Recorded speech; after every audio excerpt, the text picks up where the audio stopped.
I bought a course, a real paid course with a planner and everything, to learn how to forgive my husband for cheating on me. Not once, not twice, over and over with a woman from our church, and I filled every single page of that planner. I got married at 18.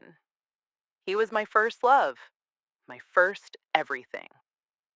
We had been married for 4 years in a church that taught us that divorce was not an option, that when your husband cheats, you don't leave, you pray.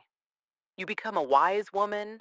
You carry it. You know that thing where you follow all the rules, do everything right, give everything you have, and you still end up being the one who gets nothing back. That was me. It started with little things I told myself meant nothing. They were always giggling together at church. When she got up to get water, he followed seconds later. When he stood up, she was already halfway out the door. I saw it. I knew. But I told myself I was being paranoid. Then I found the messages. She was texting him to ask what color he was wearing to church, so they could match outfits. She sent him pictures of cologne for him to choose from, and he sat next to me every Sunday. I confronted him. He said she was going through a hard time, that they were just childhood friends, that I was imagining things. And I believed him. How long would you have believed him? Pause once. Then came Mother's Day, and I found a message I cannot repeat here, except to say it involved things he hadn't said to me in 2 years. I was devastated. I went online looking for help, and instead of finding someone to tell me to leave, I found her.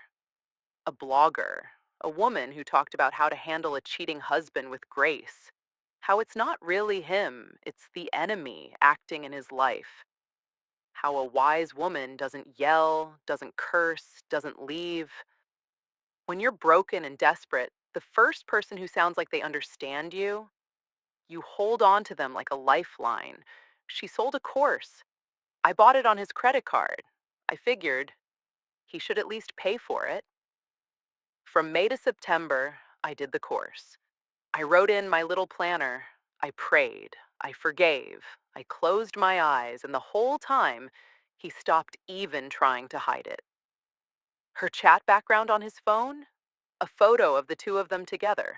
They had pictures in bed. They traveled together. He bought her things. The only person working to hide anything was me, hiding it from myself. I had given up 4 years, my first love, my dignity, my health. That last word, health, is where it ends. In November, I started feeling something wrong, physically. Something that wouldn't go away no matter what I tried.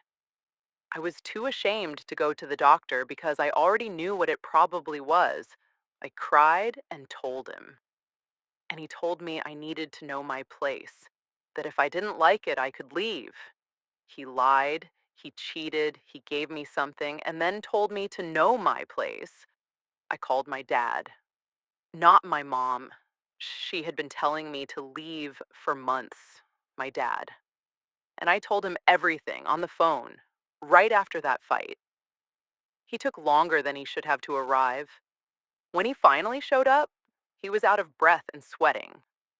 I asked what happened. He said, I stopped by his workplace first. He didn't tell me what he did there. I didn't ask. Some things you don't need to know. My dad took me out that day. I never went back. I never spoke to my ex-husband again. I left my perfumes, my shoes, my jewelry, things I had before I even married him. I left all of it. I hope she's putting them to good use. Here's what I know now, and what I wish someone had told me sooner. No course teaches you how to unknow what you know. No planner helps you unfeel what you feel. And no church, no blogger, no theology is worth more than your own body telling you it's done. So I want to ask you something. If you had found that course first, before anyone told you to leave, would you have bought it too?